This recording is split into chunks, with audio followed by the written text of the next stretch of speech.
Hi guys, I'm Madison Mary and welcome back to my channel. Today I have my September wrap up for you guys.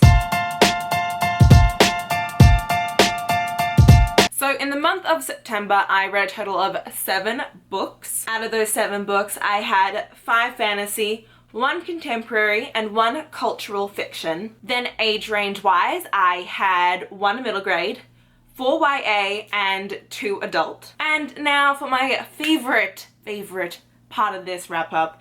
If you guys have been here before, you know where this is going, and that is the fact that my page count for this month was 2,584 pages. I actually, interestingly enough, read the worst book I have read all year this month. And it was surprising to me because I did not think it was going to be the worst book of the year, but it's the worst book I've read this year. So without further ado, I'm going to start with my lowest rated read and go up to my highest rated read. But first off, I'm actually going to start off with the book that I did not rate. And the reason why I did not rate this book is because I'm currently in a cultural literacy class at the moment. And so there was a book we had to read. That book is Oil on Water by Habila, and it is a book that is about the oil crisis on the Nigerian Delta, and it centers around these 2 reporters who are sent to go find the white woman who is this wife of this British oil executive who has been kidnapped by the militia and ransomed. And so these 2 reporters go and get proof that she's there and like get a whole piece on it, but then things go terribly wrong once they get there, and it's basically a story about the horrors of oil production and the oil empire taking a toll on the environment and the natives who live in the land, and just the way that like the militia is against the military, and it's just this whole cultural fiction about Nigeria. I enjoyed it. It was a good read, and that's pretty much it for that book. I'm not really gonna go much further into it. The book that I read the lowest this month was Unpregnant by Jeni, Hendricks and Caplan. I actually received an ARC of this at Book Expo, and then I got sent a finished copy by the publishers, and I got sent the finished copy before I even read the book, and I was so excited because this was a book that I was super stoked about. I was really excited. I thought it was going to be amazing, and just this very touching story about a girl who needs to go get an abortion, and that is not what it was. This book is The Hangover Abortion Edition, which, if you don't know, basically means that this is a story where these 2 girls, so we have, I don't even remember her name, guys. Like, that's how much of an impact this had. It's about Veronica, whose boyfriend ends up poking holes in a condom to get her pregnant because he doesn't want her to go away to college, and he wants her to get pregnant so she can stay with him, and then she gets really pissed off at that, and so she has to rely on her ex-best friend Bailey, who is like the school outcast, to drive her to New Mexico to get this abortion, which is like 200 and something miles away. It just was not executed well at all, in my opinion. The reason why I gave it 2 stars is because she ended up getting the abortion. Because there's a point in this that I was like, oh my god, is she not gonna even get it? Because there is a stripper in here who is this god-fearing stripper, and there is also the girl's ex-boyfriend who like stalks them the entire 200 miles. Like, first off, how does he just keeps popping up on this road trip, and Bailey and Veronica get like so lost and all these things happen, and yet he still manages to follow them the entire way there. And I'm like, boy, how? And Bailey and Veronica just make these decisions that I'm just like, and the humor in this was just like not my kind. I never really laughed either. Like, the humor was not my kind of humor. The only thing I really liked was this like pawn shop lady who had a shotgun. She was cool. Everything else was kind of like, I don't know. But otherwise, yeah, no. 2 out of 5 stars. Got 1 star because it wasn't, I finished it, and I got another star because she got the abortion. Yeah, I don't recommend this book. The next book I read was a 3 out of 5 star read, and that is Fireborne by Rosaria Munda. I got sent this by Penguin Teen to review.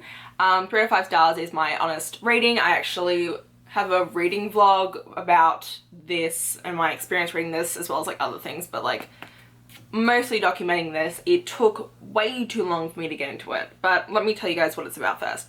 So we follow Annie and Lee, and 10 years prior to when this book starts, there is this revolution. And in this world, originally, there was the triarchy for the Dragonborn. So there were 3 different dragon clans, pretty much, that are ruled by 3 different dragon breeds.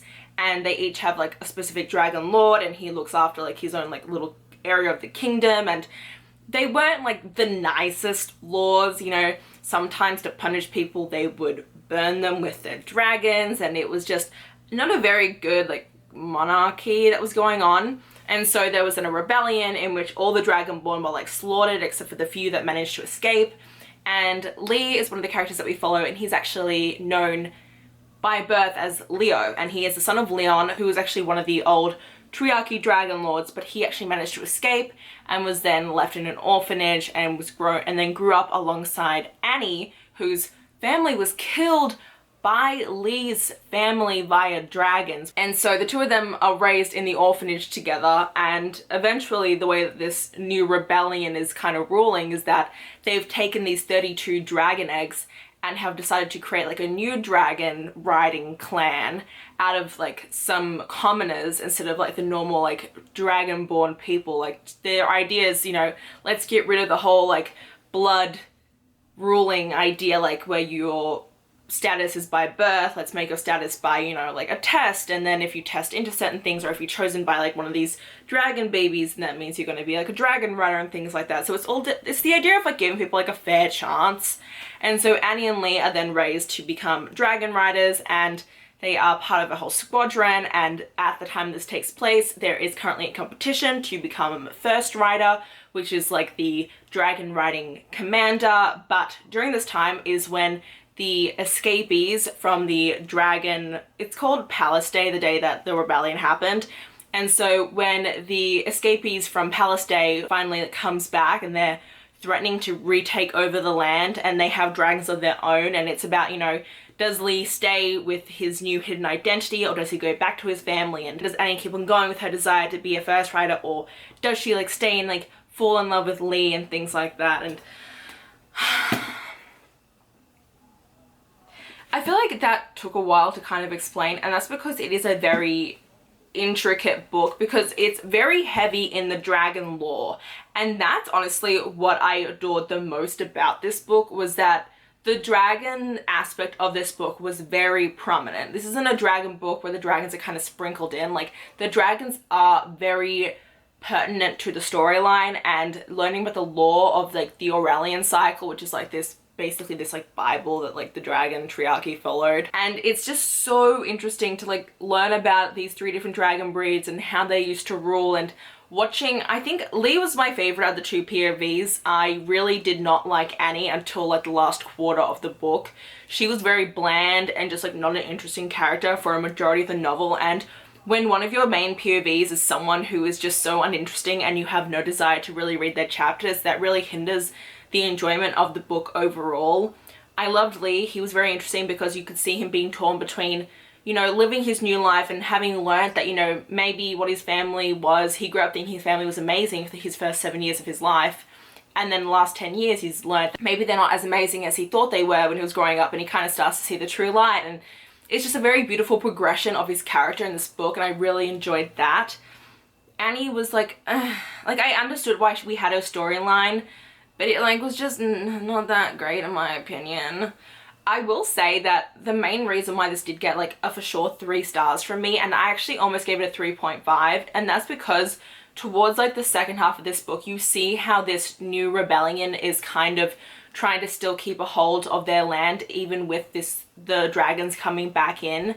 And so it's just very interesting to see how this new government is trying to be better than the old government, but like they're still struggling. Like, how do you deal with the incoming pressures of famine? Like, how do you know, like, where do you cut resources from? And that was very interesting to me, and it actually really like pulled at me internally. Like, there are these collections that end up happening towards the end of the book, and those were just so devastating, and they really emotionally pulled me. And so because of that, I knew that this had to be at least a 3 out of 5 star just because that was just so meaningful to me. So I will be continuing on with this series, but it was a very big emotional roller coaster for me as to whether or not I was enjoying this book. But you know, sometimes it happens, guys, and it's fine. Now we're gonna get to my 4 out of 5 star read. I'm actually really excited to talk to you guys about this, and that is The Bone Houses by Emily Lloyd Jones. I really like this a lot, guys, and I went into it knowing, like, you know, I probably will like this, but it was just so much fun. This is a standalone fantasy, and it's very rare that there's a standalone fantasy that I adore because I'm very picky when it comes to standalone fantasies.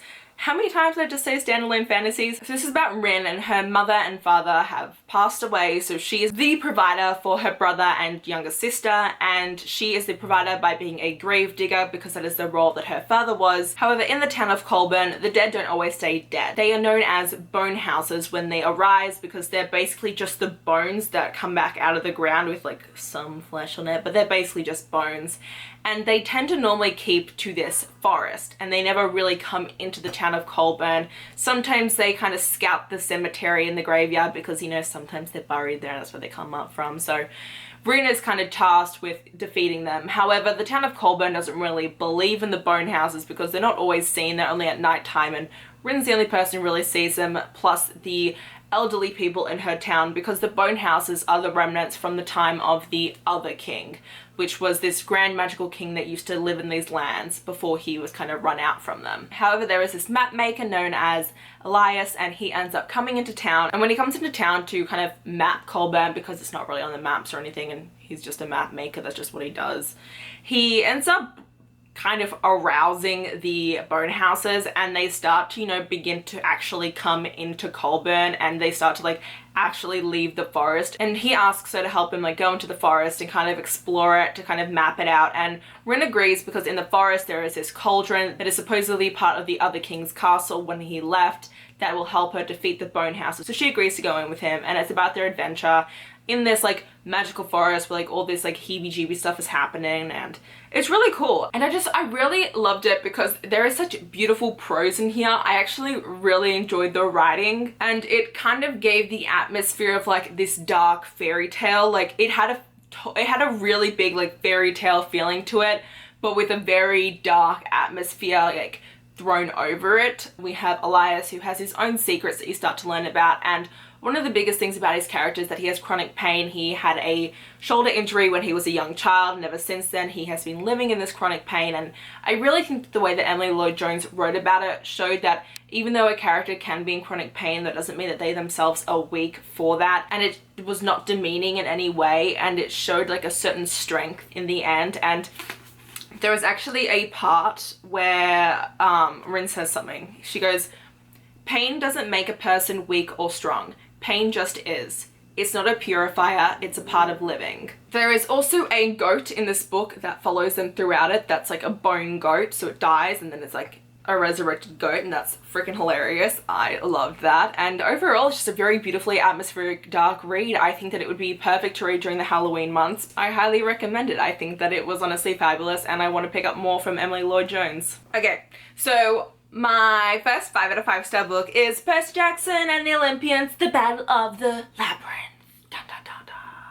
So I gave this book 5 out of 5 stars. Of course, I gave the first 3 books in this series a 4 out of 5 stars. But this one's 5 out of 5 stars, and the 5th one will probably be, spoiler warning, 5 out of 5 stars. Just saying, yeah. But oh my god, I love this. I've been rereading the series with Soleil over at Little Reader's Corner, and oh, do I love this series with all my being. And I love this one so freaking much. Like, you get to see Rachel Elizabeth Dare in this book, you get to see more of Tyson and Grover together, you get to see a really cute Percibeth moment. I like tabbed so much out of this book, and like, oh my god, it was just amazing. We get to see Juniper, and like, it's so good. Like, this is such a good one. We have Calypso in this book. I totally spaced that we saw Calypso in this book. I'm like, oh my god. And the whole like labyrinth itself is just, oh, this one is just so amazing. Like, literally, oh, it's so good. I love the Percy Jackson series, guys. Like, I don't even know what to say. Okay, my next book's Darkdawn, but I'm having trouble getting the book out. So, oh, the white balance is gonna really screw me up on this with this cover, but it's okay, we'll figure it out. Darkdawn, Jay Kristoff, book 3 of the Nevernight trilogy. I gave this 5 out of 5 stars. I'll be surprised, like seriously, like what else did anyone expect? This is my gorgeous Illumicrate edition. I have 3 editions of this book. I have a whole dedicated reading vlog to my experience reading Darkdawn, so I'll leave that linked up above if you guys want to know like how I feel about that. It is spoiler free too, so just check it out whenever you feel like it, but I thoroughly enjoyed this. I think that Jay Kristoff is a master of words. He is just phenomenal in the way that he crafts his stories, the ways that he links everything together, the way that he pretty much just philosophizes this world. That's my Darkdawn spiel, and I'm just, you know, obsessed. Are we surprised? No. So my last 5-star book is Shadowfrust by Coco Ma, who I am legitimately obsessed with. I mean, if you guys don't follow me on Twitter or Instagram, you're missing out on some great content because I squeal over on those two. So in this book, we follow Princess Astrid, who is from the kingdom of ɪṛsᴜᴜ, and her elemental affinity is ice. There are all these different elements. The 3 main elements are water, earth, and fire, and then you have different elements that branch off of that. And at birth, you were tested to see which element you had the highest affinity for, and that is the kingdom that you were raised in. So for Astrid, her affinity is ice, but she does have an affinity for another 2 elements when the story starts off. But for her kingdom, what has been happening recently is there has been this shadow demon that has been killing people and ravaging towns, and the queen has been sending off soldiers to try and kill this demon, but none of them have ever made it back. And so when Astrid finds out that she may actually have the power to destroy the shadow demon, she decides to go on the quest to defeat it. She brings along with her her royal guardian, Orion, the captain of her royal guard, Hendricks, her best friend, Luna, and the 2 emissaries from another kingdom, Quinlan and Rose. It is such a beautiful story, and I adored all of our main characters. We switched POVs, but Astrid is definitely our main POV that we get. Everything is third person, but you know, like what I mean, like it still switches.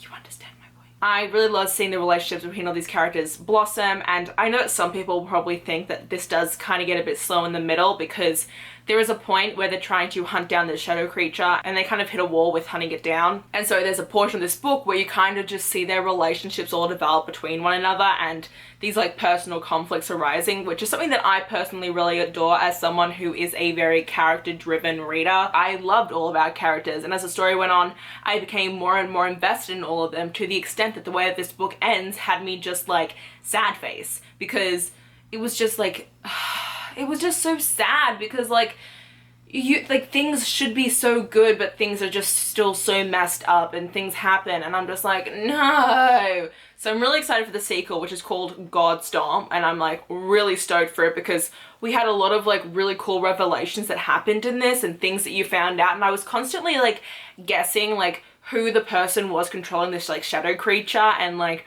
where it came from and kind of like the whole underlying thing. And while I was correct, there's still like more things at play than what you thought and originally, and there's still like a lot left to be done in the upcoming books. It is a trilogy, by the way. But the last thing I actually want to say is how much I laughed in this novel. Like, this book has exactly my kind of humor. Like, I'm definitely someone who will read certain books and have a huge adoration for dark humor. Like, the reason why I like the Nevernight series, and the reason why I really enjoyed Ninth House is because I'm someone who has very dark, crude humor, but at the same time, I also have a very basic humor, and not like basic, like, you know what I mean.